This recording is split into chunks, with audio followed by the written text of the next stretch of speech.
Bob a call or u64.com.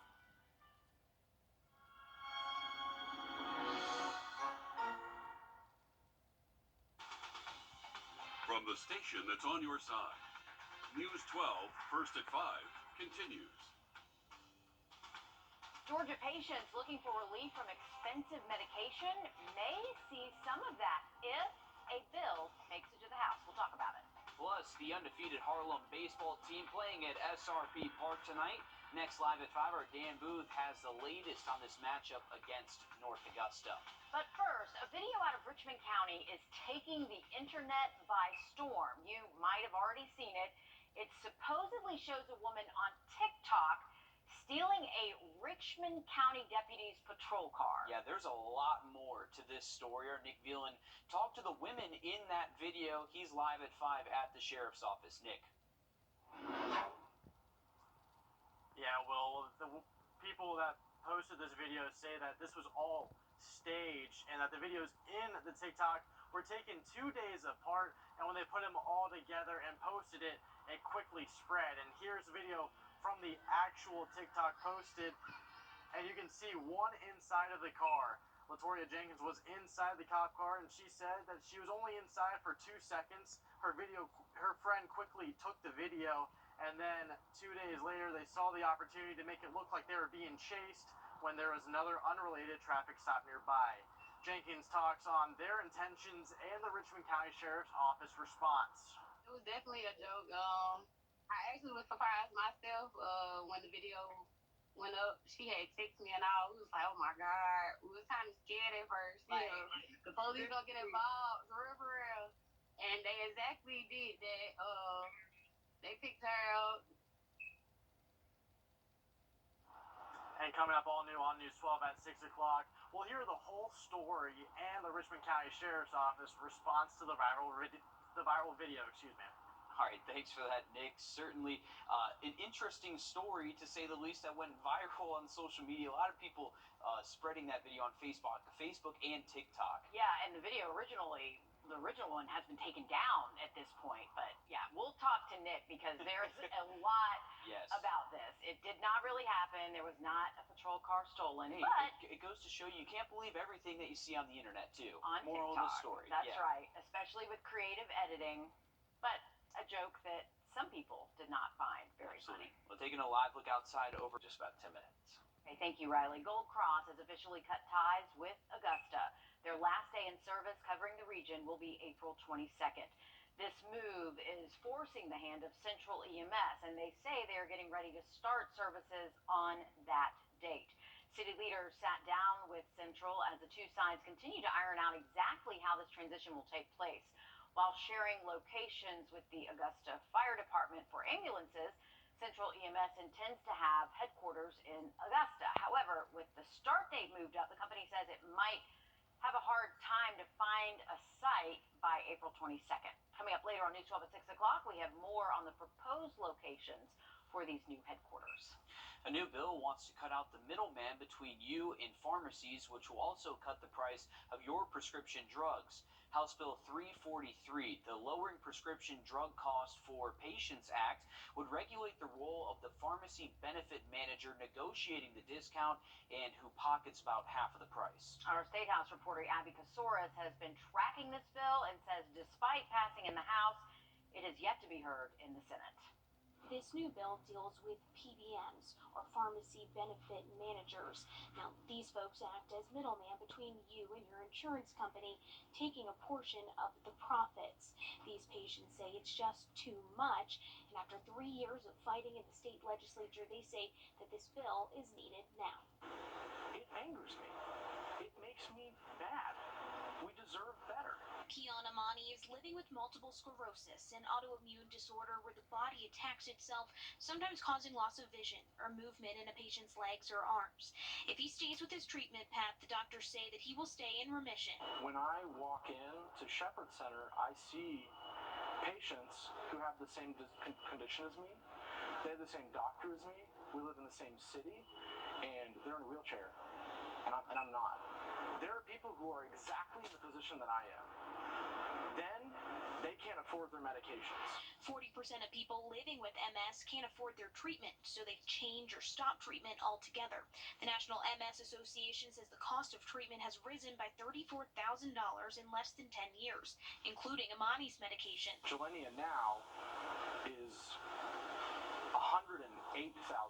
If you were selling a 2010 Honda Accord for $28,000 and then you went and sold that same car right now, it doesn't make sense. One possible source of relief, a new House Bill 343 that would require that pharmacy benefit managers pass 50% of drug rebates onto the patients who are buying the drugs.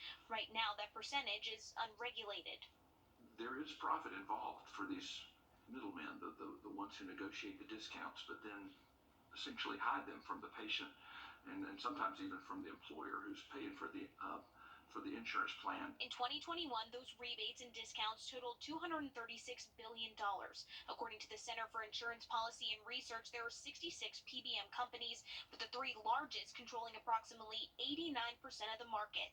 That's 270 million Americans. This bill would make a difference for people battling cancer, diabetes, and lupus. Now, this bill was set for a vote today within a committee that was changed last minute. We are running out of time if it's going to pass this legislative session. In Atlanta, I'm Abby Kasouris. A push to increase public funding for private school tuition moves forward. A State House committee recently passed a bill to give educational vouchers to students. That's $6,500. The money could be used for private school or homeschooling. It would go to students who otherwise would attend low-performing schools, the lowest 25% in the state. Those against the vouchers say that the program will take vital funding from public schools. Well, growing up, every kid who picks up a baseball bat or puts on a glove dreams of one day making it to the major leagues. But more often than not, opportunities for young ball players to play on a professional field, those are few and far between. Our News 12 sports director Dan Booth joins us now live from SRP Park to help us get ready for tonight's game between North Augusta and Harlem. Dan? Meredith and Will, I dedicated 15 years of my life to playing the game of baseball, and I've got to say, as a former player, these are the type of nights you live for, because the reality is people don't always get the chance to play on amazing fields like this. Now, luckily for us tonight, we have a great matchup between two really talented teams, Harlem and North Augusta. Both the Bulldogs and the Yellow Jackets are off to great starts to their season. Harlem's coming into tonight's contest with a perfect 15-0 record with 8 shutouts, while North Augusta is currently tied with Airport for first place in their region. Now, even though some of North Augusta's upperclassmen have already played at SRP Park, they know that having the chance to play at a professional field like this can be a special experience for every time they lace up their cleats. It's very fun being able to play on something like that, because obviously that's the dream of a lot of the boys out here. We all want to make it to that level of baseball. Each time it just brings a lot of energy, and it's just fun to play on a big stage like that with a lot of people watching. Play on a nice infield means a lot, and then some of the players I've talked to, just being a little kid over the years, and looking up to them, being able to play on the same field they got to, it's pretty cool. North Augusta won last year's meeting between these two teams 4-2, so you can bet that in addition to working to keep their undefeated record intact, Harlem is looking for some payback this time around. At the top of the hour, we're going to hear from legendary Harlem head coach Jimmy Lewis, who has over 800 wins in his career, so it's going to be a lot of fun to pick his mind, and I promise you, you won't want to miss that. But for now, reporting from SRP Park, Dan Booth on your side. All right, thanks for that, Dan. A lot of fun out there at SRP Park tonight. Goop CEO is in hot water tonight for a skiing trip gone wrong. Hear why after the break. And we are finally bringing back sunshine and hot temperatures tomorrow afternoon, most likely mid-80s for our Thursday. I've looked at the full forecast for you just after the break. Augusta's Emergency Management Subcommittee is having their second meeting behind these doors. All new on News 12 at 6 o'clock, we'll hear from the medical experts and city leaders who were at today's meeting ahead of Central EMS's transition in. All right, taking a live look over the cherry blossoms in Washington, D.C. there. They are certainly having, looks like, a little bit better weather than us. Those cherry blossoms just booming out there. Look beautiful. Yeah, they're gorgeous. They're our version, I guess, Riley, of azaleas. Absolutely. in Augusta. Yeah, definitely a sign of spring up there. We officially did hit the first day of spring earlier this week, and starting to feel a little bit more spring-like for us today. We at least saw the 60s and 70s this afternoon, but we have been dealing with some light rain across. We do have rain in the forecast Saturday, Sunday, Monday, and even Tuesday next week. All right, thanks for that, Riley. 97-year-old Dick Van Dyke is recovering after crashing his car. The actor crashed into a gate, but his injuries are minor. Van Dyke starred in classic children's films, Chitty Chitty Bang Bang and Mary Poppins. Last month, he became the oldest contestant ever to appear on Fox's singing contest, The Masked Singer. Actress Gwyneth Paltrow is in court for the trial over a ski accident. The Hollywood star and Goop CEO is accused of crashing into a retired optometrist named Terry Sanderson. The event happened on a ski slope at the Deer Valley Resort in Utah back in 2016. Sanderson also claims Paltrow and her ski instructor skied away after the incident without getting him medical care. Paltrow filed a countersuit against Sanderson, claiming that he skied into her. He is seeking a $300,000 claim against Paltrow. She is seeking a single dollar in damages and for her legal fees to be covered. As Congress's concerns continue to grow about China's spying,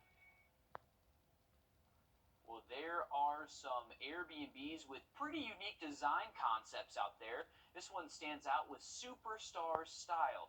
The property on Lake Point in Owensboro, Kentucky was inspired by Dolly Parton. Love it. The owner says when she was converting one of her rental properties, she had pink, glitter, and glitzy on her mind. She also happens to love Nashville and says her Dolly-inspired design was just the perfect fit. It's already booking out months in advance. That is a pink room right there. It is. But that's fun for like a girls' weekend or something. Come on, that's fun. Yeah, I'm not doing that, but it's okay. Got to watch out, Pigeon Forge. That's going to be the new Pigeon Forge right there for Dolly fans.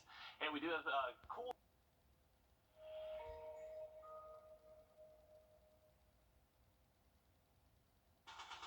From the station that's on your side, this is News 12 at 6 o'clock. A video made the rounds on TikTok overnight showing what looked like a stolen patrol car from the Richmond County Sheriff's Office. The video has since been taken down, but it still raised a lot of questions. In a statement, the Sheriff's Office clarified the patrol car was not stolen. News 12's Nick Veland joins us live from the Sheriff's Office. And Nick, you talked to the woman in the TikTok video and the woman who filmed it. What do they have to say? Yeah, well, Laura, they just want those to know that the intent behind this video was all in good fun and a joke. And after the video started getting clicks, that they told me that the Richmond County Sheriff's Office told them that they thought it was funny too. The Richmond County Sheriff's Office, they thought it was funny. They just set up something where everybody, make it as bigger than what it is. I don't know why, but it was just jokes, pranks. Laugh a little. Amari Hill took all the video for this video on TikTok seen here, making it seem like her friend Latoria Jenkins stole a Richmond County Sheriff's Office car. When I jumped in the car, I thought it was real funny or whatsoever. I rolled the window down. I could see her recording. So we just thought it was funny, but I was scared, so I just popped back out. 2 days later, they saw an opportunity to stage Jenkins fleeing the scene. Flash the lights and let me run off and make it look good or whatever. Hill put all the clips together and posted it. Comments, calls, comments. I'm like, oh my God, so it's going far. The Sheriff's Office found out quickly. And a day later after I posted it, I get a knock at the door for the text. I'm like, oh God, what are you going to be about this video? They were questioned, and shortly both parties understood this was all a joke. It was staged. It was actually a prank. He actually thought it was funny. Yeah, it was a little round up. Some 90% of people think it's funny, and the horse is that little 10%. But we're just here to clear this up. And the Sheriff's Office tells me that they aren't going to comment any further other than their initial statement saying that an investigation was initiated and it was determined that the patrol car was not stolen. The two involved were willing to talk today just so that they could also clear the air on what really happened behind the camera. Okay, Nick, thanks for clearing all of that up for us. Taking a look out, I-20. Yes, in just a bit. The timeline for a new EMS service in Augusta is moving up. Both Gold Cross and city officials confirmed the month-to-month agreement ended last night. It came just 1 day before the city's EMS subcommittee met to hammer out more details on what the transition will look like to this new ambulance service. News 12's Craig Allison joins us live with some new information from that meeting. But the biggest question is, will Central EMS be ready in 30 days? Well, Laura, the start date is now more than 2 weeks sooner than the original May 8th target date, but Central EMS is sticking to their guns and saying, yes, they will be ready. Now, today, all of the key players walked through coordinating with the 911 center, fire department, field personnel, and more. Central EMS says they can be ready by April 22nd, but they still need to hear big details from the city, like how much they're willing to pay, which will determine what level of service they can provide. The fire department laid out a draft map of 10 locations across the county where Central EMS could house some ambulances. Long term, though, the plan is for them to build a headquarters for office space, but ambulances will still operate out of the existing fire stations. We caught up with the president of Central EMS, Gary Coker, about Gold Cross's new departure time. I didn't know until this morning, number one. Number two, did we have contingency plans in case something like this happened? Yes. Have we started readying our contingency plans today? Yes. Will we be ready? Yes. No citizen will go without an ambulance. We'll be sure that we'll be here in place no matter what, whatever the start date is. And the next subcommittee meeting is set for next Tuesday, when City Interim Administrator Takia Douse says she plans to have the first draft of the contract ready, starting negotiations between the city and Central. School leaders at Stevens Creek Elementary School say they're investigating the use of a sound frequency video used to get students' attention in a couple of classrooms. It's not exactly clear what type of tone the teachers are using. School officials say they do not condone the use of the video or the sound it plays. But we're looking into this, and we'll keep you posted. Grovetown police asking for your help finding this missing 13-year-old girl. They say Sarah McBride was last seen around midnight at her home on Whiskey Road. She was wearing a black sweater and jogging pants. McBride is about 5'5". If you've seen her, call police at the number on your screen. A family is fighting for justice after a driver killed their daughter in a hit-and-run crash on Richland Avenue. The driver was arrested, convicted, and a judge sentenced Holly Worley to 10 years in prison with 5 years probation for the killing. And as our Rio explains, the victim's family doesn't feel the punishment is enough. Yeah, the little family tells me that they're having a hard time understanding how 4 years in prison was enough for the death of their 20-year-old daughter. They're sharing her story and hoping someone hears their plea for harsher sentences with hit and runs. Since Alexa Little was 6 years old, her and her dad Jason were always together. That's her with her brother. He has pictures of his daughter lining the walls. Her smile would brighten up her room.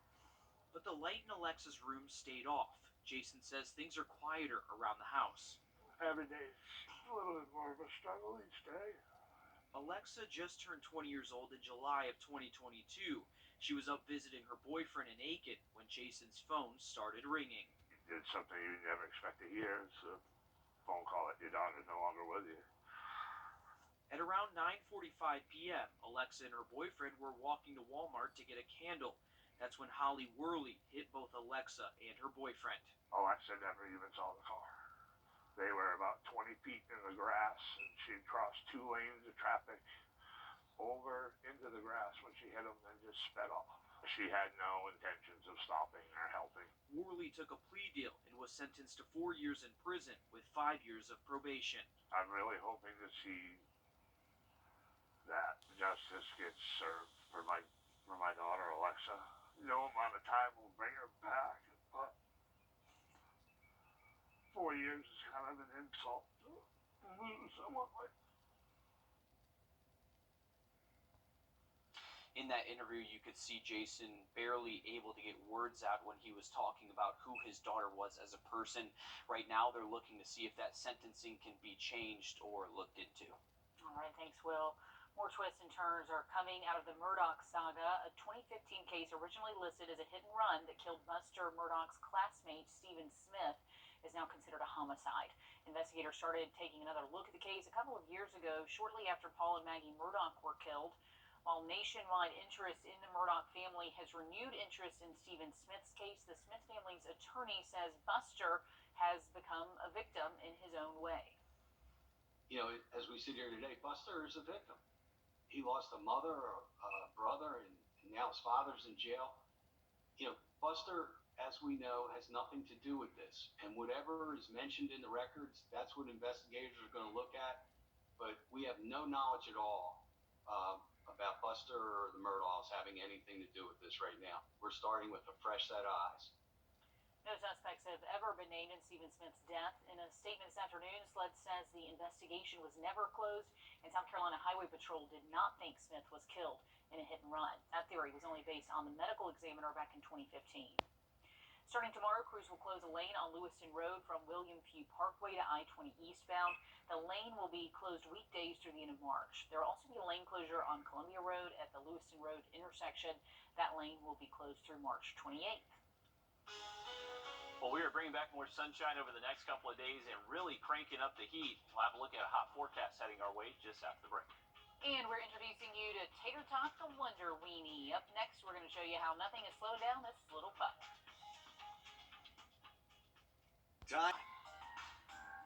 My rewards members get exclusive offers on the Hardee's app. Meet Tater Tot. He is a 5-year-old dachshund from Aiken, and he has a condition called intervertebral disc disease. It prevents him from using his back legs. But despite the condition, Tater Tot is determined to not let anything slow him down. News 12's Will Volk called up with him and his owner to learn more about the disease and its treatment.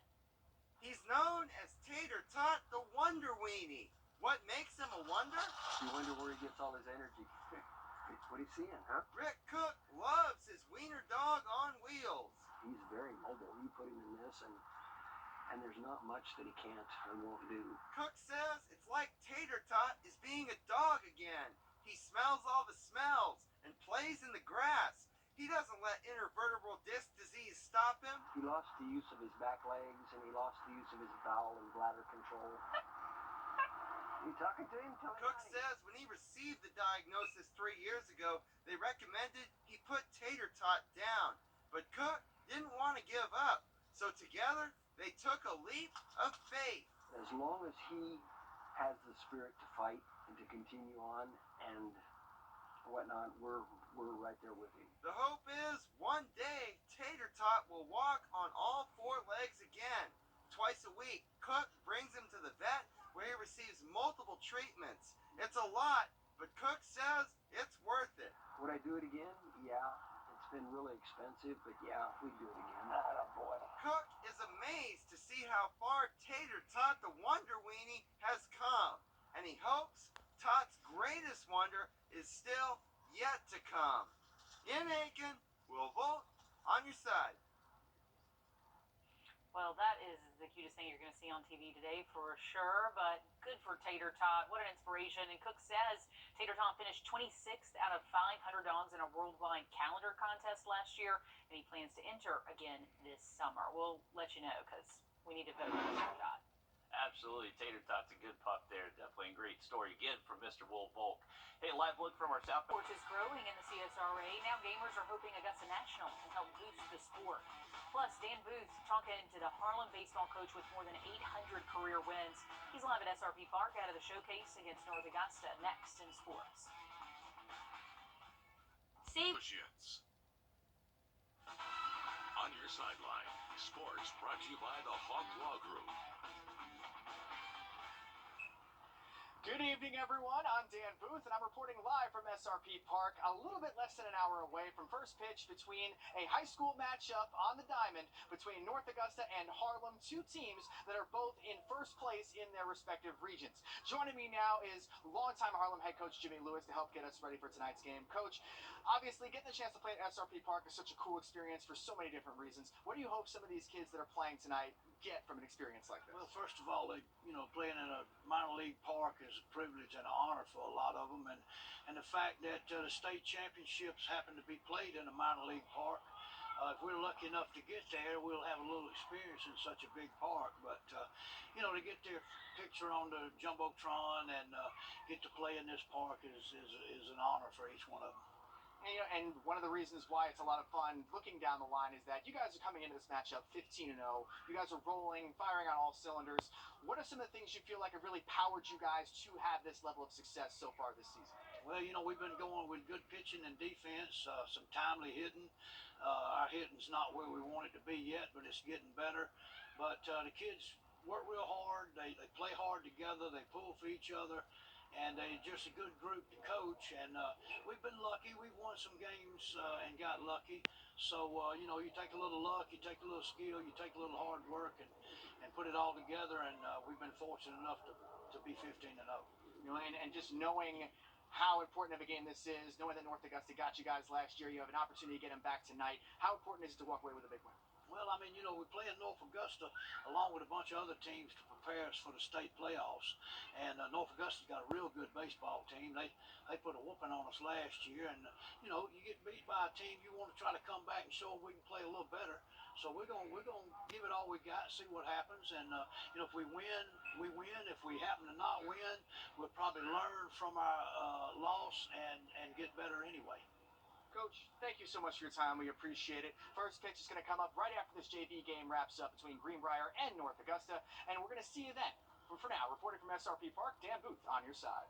All right, thanks, Dan. Good luck to both teams tonight. After Augusta National announced it's hosting an esports event unveiling a new game featuring the Masters Golf Tournament, we took a closer look at the growth of local esports leagues. One place gaming has seen a big boost in popularity is at USC Aiken. News 12's Wrdw talked to members of the university's esports team to learn more. Years and years ago, a video promoting playing video games and joining an esports team in your community was something you'd usually never see. Now it's one of the fastest growing industries, and students and young adults locally are taking advantage. We've seen about a 10% increase, and we're over $1 billion industry in general now. They are thinking we're going to cross 1.6 billion by 2024. On campus, we've seen a lot of growth in our club members. David Morris is the coach of USC Aiken's esports team, which seats 80 students. Esports allows them to be passionate, about things that they really love and share that with other people. It's a rapidly growing industry that Augusta National is getting in on. They announced the PGA Tour Road to the Masters video game tournament that celebrities will compete in, which will be streamed on platforms like YouTube and Twitch. But that's really forward thinking of them, and it's going to be really good for them and also really good for the esports community. It's also great for local businesses like Gnome Gamers in Augusta. The market here in Augusta is actually growing pretty rapidly. It's only going to drive the local businesses. It's only going to allow us more face time amongst parents, players, and kids of that age that are interested in the esports scene. A name like the Masters and Augusta National will only attract a bigger and more diverse crowd to the industry. I think it's great for the industry because the Masters is known worldwide. So the fact that they're acknowledging that esports is becoming a thing is huge for the esports scene, in my opinion. It's going to bring more notoriety to esports. It's going to show that there is a market for it. In Augusta, Will Rio on your side. Well, temperature-wise, the next few days, we're warming up into the 80s and tracking a good chance for rain by this weekend. Another look at that 7-day forecast just after a quick break. You're watching News 12 on your side. The other guys in